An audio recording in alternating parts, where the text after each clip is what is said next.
Es el turno de Martín Testa, quien desarrollará la temática La educación e información para el consumo en Argentina, una mirada digna, equitativa y saludable sobre el paciente en su rol de consumidor.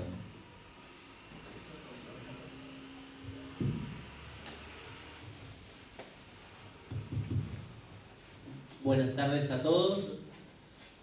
Les agradezco por su presencia, les agradezco al director y a los miembros de este equipo, y justamente estoy contento de poder presentar este aporte de cara a una Argentina digna, de cara a una Argentina saludable. No es una tarea sencilla, bien lo han adelantado algunos de los expositores. Hace unos minutos el doctor Manoni se preguntó justamente qué es la información, y a eso apunta este aporte. Cuando uno va a los sistemas y concurre a los sistemas de salud, ya sea de medicina prepaga, ya sea de obras sociales, ya sea de salud pública, que son los tres subsistemas, se encuentra con que tiene ciertos derechos, que tiene que ser informado, que tiene que consentir el tratamiento a realizar. ¿A quién no le han dicho hacete una plaquita con el uso de los disminutivos, sin explicar justamente los alcances que implica una determinada práctica? Ni que hablar en el caso en particular de los estudios de imágenes, ya sean invasivos o no, todo genera justamente una interpretación. Y sobre los alcances de la información se han expedido desde la Constitución Nacional, el Código Civil, la Ley de Derechos del Consumidor, la Ley de Derechos del Paciente. Ha habido reformas, ha habido actualizaciones, ha habido adjetivaciones de cómo tiene que ser caracterizada esta información que se le debe brindar. Porque justamente, y en este sentido esto no es ninguna novedad, la salud es un derecho humano, la salud es considerada como un bien colectivo, y en este sentido justamente entendemos que la relación de consumo, la relación médico-paciente, no pueden ser abordadas con una mirada del siglo pasado. Tenemos que estar informados sobre lo que implica ser paciente. Si el marco protectorio del derecho del consumidor nos brinda una herramienta a favor de los pacientes, bienvenida sea, porque justamente estamos ante personas. Más de uno de los presentes quizás recordará a Mafalda y a una de sus clásicas imágenes, cuando Mafalda pisa el césped y hay un cartel que dice no pisar el césped, y Mafalda se pregunta, ¿y la dignidad no?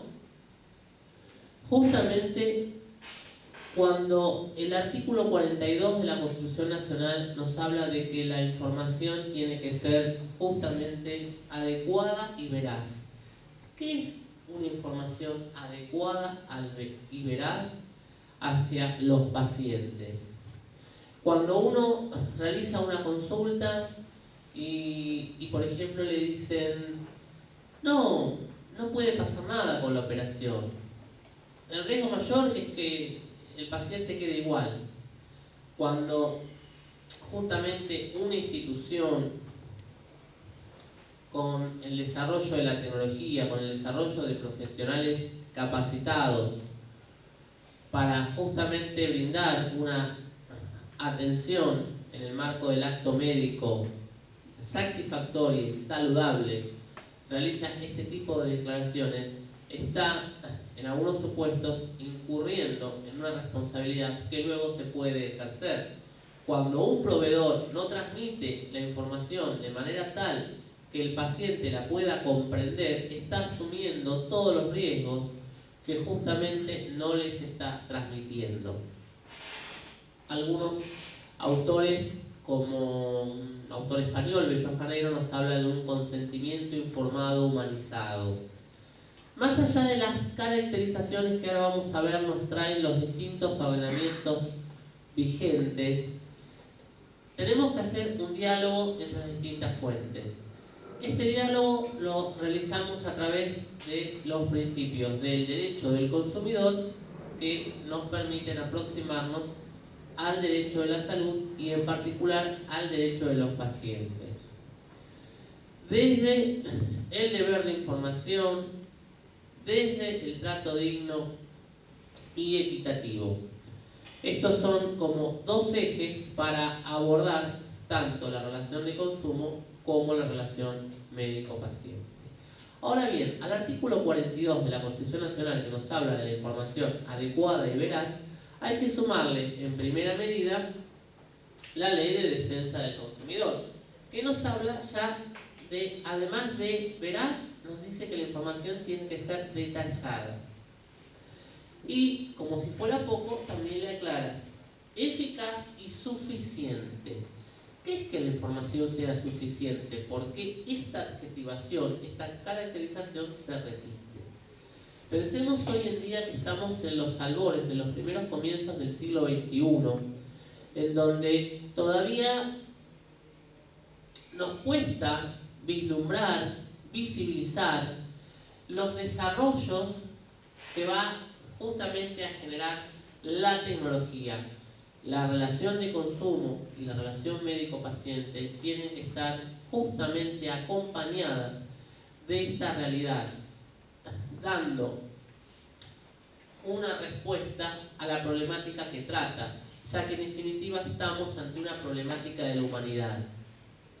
No se pueden dar respuestas simples a cuestiones complejas, como postula un sociólogo, aunque seguimos bastante, Zygmunt Bauman, porque justamente hay que respetar ante todo la dignidad, la esencia de la persona en su condición de tal. Sea consumidor, sea paciente, estamos ante un derecho humano, estamos ante una persona y por ende tenemos que respetar su dignidad. ¿Cómo tiene que ser el trato digno y equitativo para cumplir de manera adecuada, detallada, clara y veraz? Es lo que justamente nos propusimos en el desarrollo de este aporte. ¿A quién no le ha pasado ahora con el nuevo código que ha tratado este asunto, con artículos puntuales, preguntarse, pero ¿esto es saludable? ¿Estamos ante una práctica saludable? ¿Estamos ante una práctica abusiva? ¿Estamos ante un acto discriminatorio? Son preguntas que tenemos que hacernos para poder entender los alcances que tiene que tener la información que se le debe brindar al paciente como consumidor. Porque en realidad la información tiene que ser brindada, eso así lo entendemos nosotros, respetando ciertos principios rectores. Y tanto la jurisprudencia como la doctrina se han dado varios debates. Justamente tenemos que, esto es una propuesta, estar preparados para, entre las asignaturas pendientes y los debates que se vienen, poder hacer un aporte saludable, igualitario, equitativo, desde el derecho del consumidor y desde el derecho de los pacientes. Hay más de un punto en común en ambos supuestos, en ambos roles. Ahora bien, el Código Civil, que por supuesto complementa estas normativas tanto del derecho del consumidor como del derecho de los pacientes, se ha expresado al respecto y nos dice que la información tiene que ser, nos agrega un aspecto interesante, nos habla de la certeza, cierta y detallada. Desde un sentido común uno podría pensar que sí, siempre estamos en el derecho del consumidor ante una situación, ante una relación de consumo que está regida por determinados principios, no solo el principio protectorio, y por supuesto que toda información debe ser cierta, pero cierta en tanto y en cuanto la ciencia nos permita enmarcarnos en esa certeza. Es difícil en cada acto en particular poder elaborar, por ejemplo, un consentimiento informado que se adecue a una relación particular. Por supuesto que el consentimiento informado que a uno le facilita para que firme cuando está a punto de ingresar a una práctica invasiva, es muy difícil que cumpla con estos estándares. Justamente ahí es donde, si se cumple o no se cumple con lo que interpretamos de una información cierta, adecuada, veraz y detallada, estaremos ante un caso de responsabilidad o no. Y si se incumple este deber de información, bueno, justamente estemos ya o no en una práctica abusiva, vamos a contar con responsabilidad. Y otro aspecto interesante en este sentido es analizar este deber de información en forma conjunta, coordinada con el trato a través del cual se cumple este deber de información. Básicamente me estoy refiriendo al acto médico en particular, a la relación médico-paciente en concreto, en cualquiera de los tres subsistemas. Con respecto al paciente como consumidor, acá también los expositores se han expresado que el nuevo Código Civil no es un dato menor, nos establece en el artículo 14 que la incidencia colectiva es preferida incluso a los intereses individuales de un paciente en su rol de consumidor. Esto no es un detalle menor y también hay que tenerlo en cuenta al momento de abordar el deber de información y el trato digno, equitativo y no discriminatorio que tiene que caracterizar este acto médico en particular. Porque cuando uno se aproxima a la condición humana, al paciente, justamente estamos en un aspecto de cierta sensibilidad y es uno de los aportes que tratamos justamente de generar mayor sensibilidad y mayor conciencia. En el ámbito médico no suele ser esto una problemática a la cual haya que enfatizar mucho.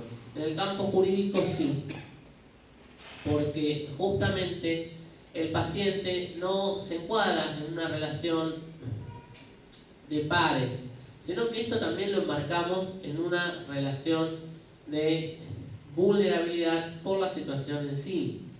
Y acá uno de los principios rectores que se suma al principio protectorio, al principio de no discriminación, es el principio del cual nos han enseñado los autores más calificados de nuestro derecho aquí en Argentina, como el doctor Alterini, la doctora Mónica Pinto, la doctora Lidia Garrido, en la cual la jurisprudencia se ha expresado en más de un fallo jurisprudencial al respecto, que es al de elevar por sobre todas las condiciones a la persona humana.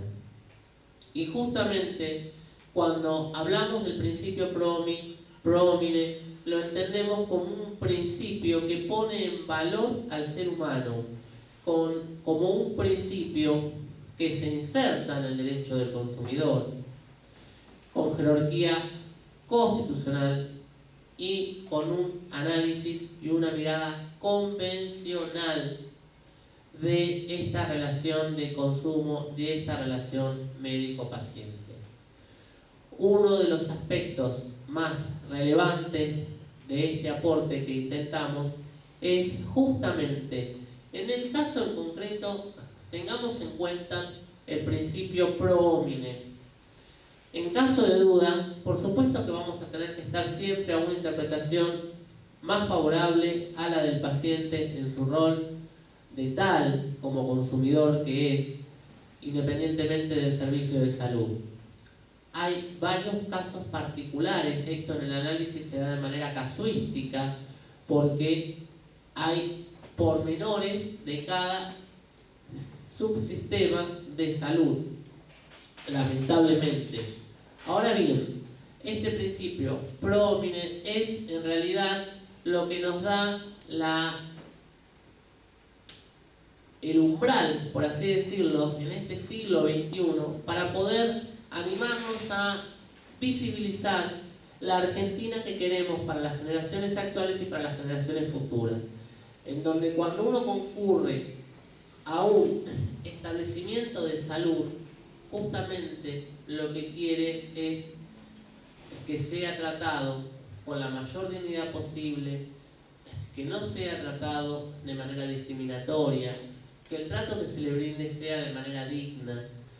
Va a depender de cada caso en particular, es un aspecto casuístico, pero tenemos que tener en cuenta y poner en valor los principios que nos van a poder permitir, en estos casos de mayor sensibilidad, de mayor vulnerabilidad, más de uno de los autores ha hecho referencia a eso en este panel, justamente ya que estamos ante una persona que tiene que ser tratada como tal. Así que de esta forma quedo a disposición